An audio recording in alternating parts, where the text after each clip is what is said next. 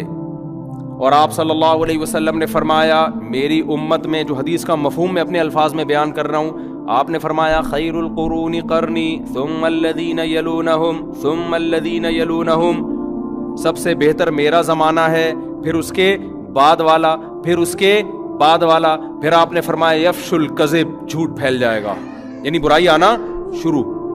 اور انہی برائیوں میں آپ نے بتایا کہ جھوٹی گواہیاں, اور انہی میں آپ نے بتایا کہ لوگ زیادہ کھانا شروع کر دیں گے.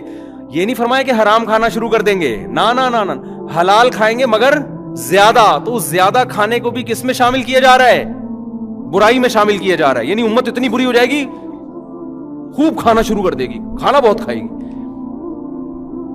نہیں آ رہی بات میرا خیال.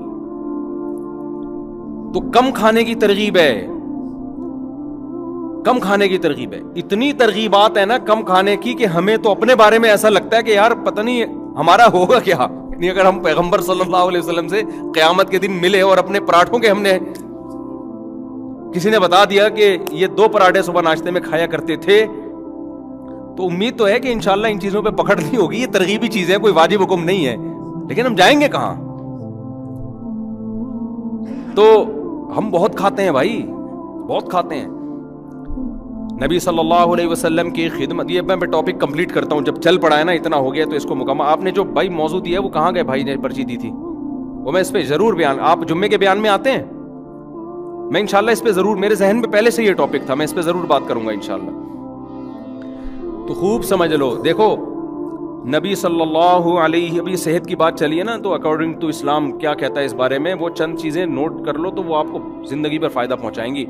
نبی صلی اللہ علیہ وسلم نے فرمایا کہ 2 آدمیوں کا کھانا, ایک آدمی کا کھانا 2 کے لیے کافی ہے. طعام الواحد یکفی الاثنین,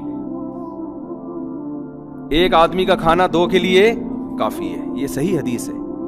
جتنے میں 2 آدمی, ایک آدمی سیر ہوتا ہے نا, اس میں اصل میں 2 کے لیے کافی کا کیا مطلب, سیر تو نہیں ہوتے, لیکن جتنی آپ کو انرجی چاہیے, جتنا آپ کو زندہ رہنے کے لیے, ایک مناسب لائف گزارنے کے لیے جتنی خوراک چاہیے, تو جتنا ایک آدمی کھا رہا ہے وہ کتنے کھانا شروع کر دیں, 2 کھانا شروع کر دیں تو وہ کافی ہو جائیں گے آپ. اور ہمارے ہاں جتنا ایک کھاتا ہے, جتنا ایک کو کی خوراک ہے تو وہ 2 کی کھاتا ہے.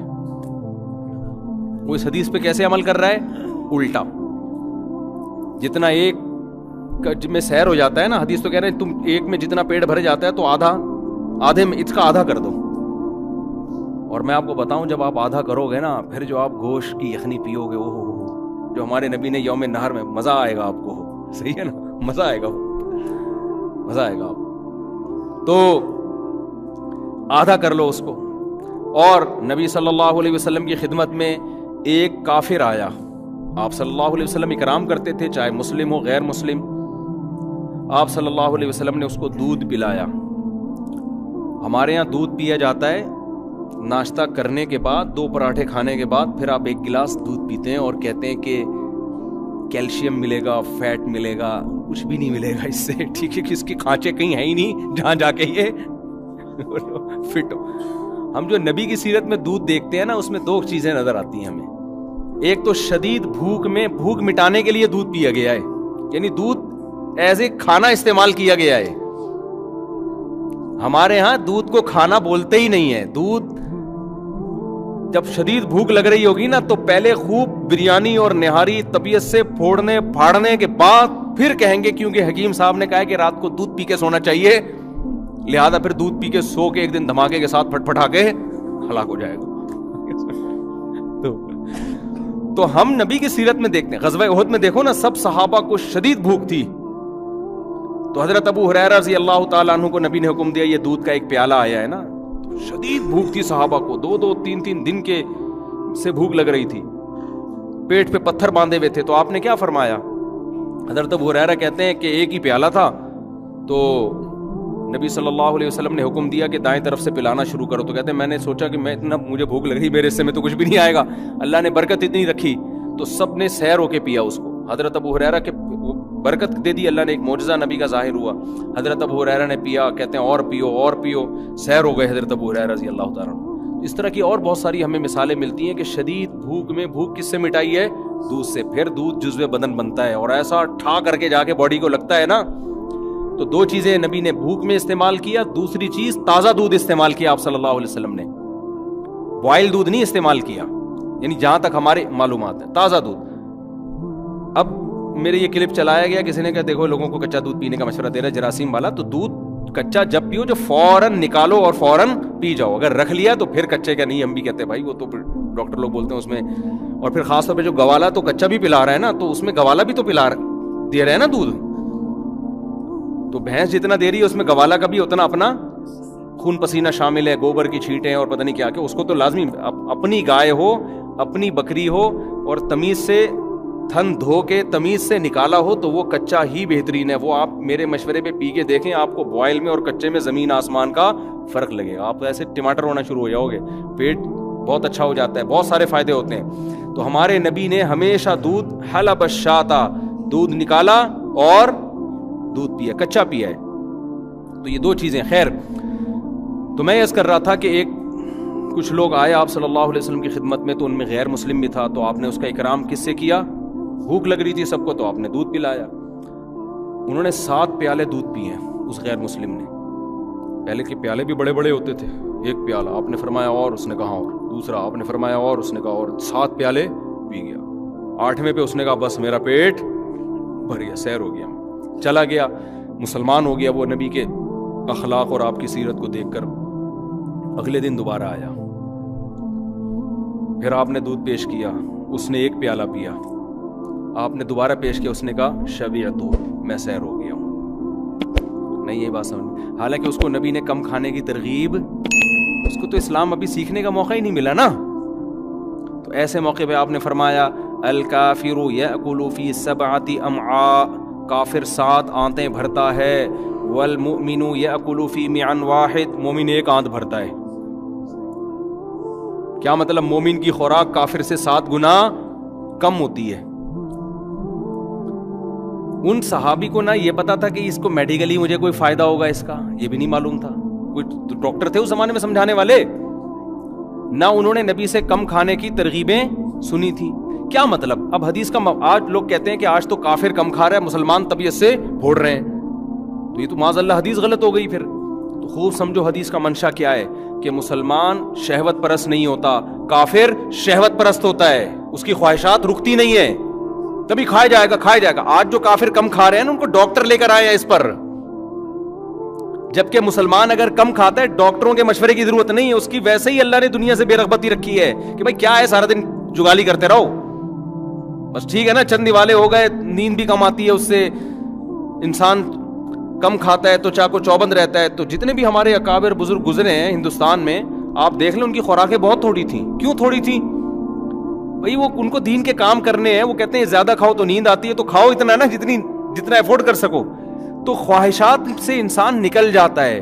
تو آج جو کافر تھوڑا کھا رہے ہیں نا, وہ ڈاکٹروں کی رپورٹیں ہیں, ڈاکٹروں کے مشورے ہیں, ورنہ اگر صحت کا معاملہ نہ ہو تو پھر کافر خواہشات نفسانیہ میں زیادہ ہوتا ہے, مسلمان کم ہوتا ہے. تبھی تو دیکھ لو نا زنا کتنا زیادہ ہے وہاں پہ, وہ تھوڑی عورت کے بغیر گزارا کر سکتے ہیں.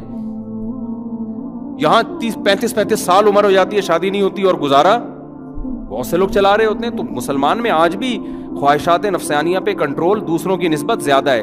بات یہ ہے کہ ان کو موٹیویشن مل رہی ہے ڈاکٹروں سے, ہمیں نہ مذہب سے مل رہی ہے اور نہ ڈاکٹروں سے مل رہی ہے. ڈاکٹر صاحب کو آپ کسی دعوت میں لے جائیں, آپ سے زیادہ ڈبل, وہ ڈاکٹر جو میرا بیان نہیں سن رہے ان کی بات کر رہا ہوں, وہ آپ سے زیادہ ڈبل, آپ جائیں وہ سگریٹ پی رہے ہوں گے تو آدمی کہتا ہے یار جب اتنی نقصان دہ تو یہ کیوں پی رہا ہے بھائی. ٹھیک ہے نا. تو اب خوب سمجھو, نبی صلی اللہ علیہ وسلم نے کیا فرمایا, مسلمان ایک آنت بھرتا ہے اور کافر 7 آنتیں بھرتے ہیں, یعنی اس میں خواہشات نفسانیہ کم ہوتی ہیں. تو آپ نے ان صحابی کو اپریشیٹ کیا کہ نہیں کیا؟ اگر یہ عمل غلط ہوتا تو آپ ان سے کہتے کہ تم جب کافر تھے تو تم نے 7 پیالے پیے تھے, تم نے اسلام قبول کر کے صرف 1 پیالہ پیا, یہ بالکل ٹھیک نہیں ہے, اس سے تمہارے جسم میں کمزوری ہو جائے گی. نا نا نا نا. حالانکہ نبی صلی اللہ علیہ وسلم امت مسلمہ کو کمزور دیکھنا نہیں چاہتے. اگر یہ چیز کمزوری کا سبب ہوتی تو ہمارے نبی کیا فرماتے کہ کمزور مومن اللہ کو طاقتور سے زیادہ محبوب ہے, لہذا کم کھاؤ تاکہ کمزور ہو جاؤ. ہم تو یہ دیکھتے ہیں پیغمبر کی سیرت میں کہ آپ نے فرمایا المؤمن القوی احب الی اللہ من المؤمن الضعیف, کمزور مومن, طاقتور مومن اللہ کو کمزور سے زیادہ محبوب ہے. اس کا مطلب ہمارے نبی ہمیں طاقتور دیکھنا چاہتے ہیں, کمزور نہیں دیکھنا چاہتے, پھر بھی کم کھانے کی ترغیب دے رہے ہیں. تو میڈیکلی اکارڈنگ ٹو اسلام یہ پروو ہو گیا کہ کم کھانے سے طاقت زیادہ آتی ہے. یہ ثابت ہو گیا کہ نہیں ہو گیا؟ دونوں چیزوں کو اگر آپ ملاؤ. پھر اگر کوئی ڈاکٹر کہتے کہ پھوڑتے جاؤ, کہتے نہیں ہے ڈاکٹر, میں ایک مثال دے رہا ہوں. اس کا مطلب بھائی تم ہمیں وہ بات بتا رہے ہو جو اسلام کی تعلیمات کے بالکل اگینسٹ ہے. تو آپ کی تحقیق کل بدل سکتی ہے. آپ کی تحقیق کیا ہو سکتی ہے کل؟ ہمارے نبی نے کم کھایا, اور کتنی زوجہ کی آپ کی ایک وقت میں 9. صحابہ کم کھاتے تھے اور اتنی بھاری بھرکم تلواریں اٹھا کے میدان جنگ میں لڑتے تھے. تو میں 2-3 باتیں بتا رہا تھا کہ پہلی بات, گوشت کو خوراک کا حصہ بناؤ, یہ ہمارے مذہب کی ترغیب ہے. ڈاکٹر کہتے ہیں اگر کوئی نارمل ہے, اگر ہاں کوئی کسی کو ہارٹ پیشنٹ بن گیا ہے, اس کو ڈاکٹر منع کر رہے ہیں, تو پھر وہ جانے ڈاکٹر جانے. اسلام تو نارمل لوگوں کی بات کر رہے ہیں نا. ابے کوئی شوگر پیشنٹ بن گیا, اس کو تو کھجور بھی نقصان دے گی نا. جو پیشنٹ نہیں ہے ان کی بات کر رہا ہوں میں. دوسرا کام, بلکہ اس کو تو شہد بھی نقصان دے گا. دوسرا کام, پہلا تو گوشت ہو گیا, میں آپ کو اسلام کی روشنی میں صحت کا نسخہ بتا رہا ہوں. دوسرا کام کیا ہے؟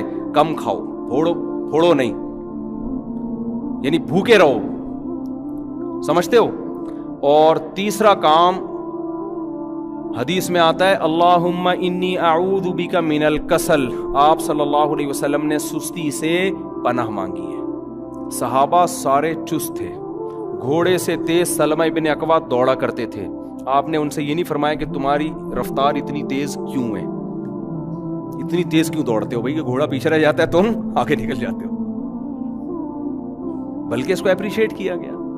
صحابہ تیر اندازی سیکھ رہے ہیں, گھڑ سواری سیکھ رہے ہیں, بھاگ رہے ہیں, دوڑ رہے ہیں, اور سستی سے پناہ مانگی گئی. تو تیسری چیز کیا ہے؟ فزیکل ایکٹیویٹی, جس کو ہم آج کی اصطلاح میں کیا کہیں گے؟ Physical activity. حدیث میں آتا ہے ایک دفعہ مدینہ میں خطرہ ہوا کہ کسی نے حملہ کیا ہے. خطرہ یعنی کوئی خبر پھیلی. صحابہ کہتے ہیں آپ صلی اللہ علیہ وسلم گھوڑے کی پشت پہ بیٹھ کے اتنی رفتار کے ساتھ گئے ہیں نا دیکھنے کے لیے کہ واقعی یہ خبر صحیح ہے یا غلط ہے, اور بہت تیز رفتاری کے ساتھ آپ صلی اللہ علیہ وسلم دیکھ کر آئے. تو آج فزیکل ایکٹیویٹی کیا ہو گئی ہے؟ اب گھوڑے تو ہیں نہیں, کیا آپ گھوڑے پہ بیٹھے ہیں؟ گھوڑے پہ بیٹھنے میں کتنی طاقت, پھر گھوڑا بھاگتا ہے, ہڈیاں ہلتی ہیں, گھوڑا جتنا تھکتا ہے اتنا ہی بندہ تھک جاتا ہے. پھر پیدل بھی بھاگتے تھے لوگ, چلتے بھی تھے, بھاگتے بھی, لمبے لمبے پیدل سفر ہوتے تھے. تو آج نہ جاگنگ ہے نہ واکنگ. کھوپڑی شریف میں بات آ رہی ہے کہ نہیں آ رہی ہے؟ آپ کہہ سکتے ہیں جاگنگ کی الگ سے کوئی ترغیب. بھائی جو کام اسلام چاہتا ہے وہ اگر اس کے بغیر نہیں ہو رہا تو پھر یہ چیز خود بخود اس ترغیب میں داخل ہوگی کہ نہیں ہوگی؟ اللہ آپ کو چست دیکھنا چاہتے ہیں, سستی سے حدیث میں پناہ مانگی ہے. تو جو کام سستی کا ذریعہ اور سبب بن رہا ہے اس کام سے بھی پناہ مانگی ہوگی کہ نہیں ہوگی؟ تو یہ 3 کام ہو گئے, اور چوتھا بھی ایک ایڈ کر لو اس میں, سونے کی ترتیب. وہ میری اپنی نہیں بنی ہوئی تو میں اس لیے زیادہ نہیں اس پہ بولتا, کیونکہ ہم بھی کراچی میں ہے نا, سارا سونے جاگنے کی ترتیب کی ایسی کی تیسی ہوئی ہے. لیکن ہمارے نبی نے ترغیب دیر سے سونے کی دی ہے یا جلدی سونے کی دی ہے؟ کائنڈلی تھوڑا سا بتا دیں. اور دیر سے 12 بجے اٹھنے کی ترغیب دی ہے یا آپ تو رات کے آخری حصے میں نماز پڑھا کرتے تھے. تو یہ 4 کام سونے جاگنے کا نا، یہ جو سونے کا 9 بجے ٹائم ہے اصل سونے کا، جو میڈیکلی بھی ایسی ثابت ہو گئی. تو یہ 4 کام تمیز سے. اور دوپہر قیلولہ لازمی کیا ہمارے نبی صلی اللہ علیہ وسلم نے. اور آپ نے فرمایا قیلوا فإن الشیطان لا یقیل، قیلولہ کیا کرو، شیطان قیلولہ نہیں کرتا، سارا دن جاگتا ہے شیطان، اس کے کام بہت ہے نا. شیطان جو ہے نا کبھی بھی آرام نہیں کرتا. تو اگر آپ آرام نہیں کرتے، ہر وقت کام کام، قائد اعظم نے فرمایا تھا کام کام اور بس کام، تو قائد اعظم کا یہ مطلب نہیں تھا. ان کا تھا کہ سونے کے بعد جتنا ٹائم اٹھو تو کام میں لگاؤ، وہ مزید سونے میں نہ لگاؤ. تو آپ نے کیا کیا کہ وہ سارا جو ہے نا، ہر وقت لوگ پاگلوں کی طرح جو پیسہ کمانے میں لگے ہوئے ہیں نا، وہ ہر وقت پاگلوں کی طرح پیسہ کمانے میں لگے ہوئے، سوتے ہی نہیں ہیں. اور سوتے ہیں تو موبائل پہ لگے رہتے ہیں، پھر موبائل تو ظاہر ہے نیند کو غائب کر دے گا. تو ہمارے نبی صلی اللہ علیہ وسلم گہری نیند سوتے تھے. حدیث میں آتا ہے آپ صلی اللہ علیہ وسلم کے نا ہلکے سے خراٹوں کی آواز آتی تھی. جب یہ گہری نیند ہوتی ہے نا تو ناک سے نا آپ صلی اللہ علیہ وسلم کے معمولی سے خراٹوں کی آواز، یہ جب گہری نیند ہوتی ہے تو پھر ایسی آواز آتی ہے. تو آپ صلی اللہ علیہ وسلم اور آخری عمر میں جسم مبارک بھی تھوڑا سا بھاری ہو گیا تھا، تو گہری نیند سویا کرتے تھے آپ صلی اللہ علیہ وسلم. تو ہمارے ہاں ان چیزوں پہ عملی. خیر میں یہ عرض کر رہا ہوں کہ 4 کام کر لو تو انشاءاللہ جیسے تمام دوائیں بچوں کی پہنچ سے دور ہوتی ہیں تو تمام دوائیں بڑوں کی پہنچ سے بھی کیا ہوں گی؟ دور ہوں گی. پھر جب پیاس لگے پانی پیو، جی نیچرل لائف. اس کے بعد اگر پھر کوئی خدا نخواستہ بیماری ہوتی ہے، پھر ڈاکٹر جتنے گلاس کا مشورہ دے رہا ہے اس کے مشورے پہ اتنے. اس سے پہلے ڈاکٹر کو کہ خام خواہ کے مشورے لینے کی میرے بھائی کوشش نہ کرو. خام خواہ کا جو ہے نا خطرناک ہو جائے گا، وہ ایسا نہ ہو ریسرچ کی بھینٹ چڑھا دے، کل وہ ریسرچ کیا ہو جائے. اب مثال کے طور پر وہ جو اب تک سبزی کھا رہے ہیں، 15 سال پہلے میری ملاقات ہوئی تھی ان سے، وہ سبزی کھا رہے تھے، کہہ رہے تھے گوشت نہیں کھانا چاہیے، چکن بھی نہیں کھا رہے تھے وہ. تو اب اگر بالفرض ریسرچ چینج ہو گئی، نہیں یہ گوشت کھانا چاہیے، سبزی نہیں کھانی چاہیے، تو وہ تو کہیں گے یار ہم نے تو 20 سال کیا کر دیے. لوگ دعوتوں میں چکن بھی پھوڑ رہے ہیں، دمبے بھی چربی ڈال کے پکا کے پھوڑ رہے ہیں، اور ہماری ایسی کی تیسی، محروم ہو گئے. تو ہندو رہتے ہوں گے 90 سال 100 سال، مجھے نہیں پتا اس کا، سبزی سے رہتے ہیں، لیکن گوشت، ہمارے نانا ماشاءاللہ گوشت کھورتے ہیں، 99 سال میں انتقال ہوا ہے، وہ بھی اللہ کی قدرت تھی، تو ورنہ اتنی صحت تھی ان کی. تو رپورٹیں تو آپ کو ہر طرح کی مل جائیں گی.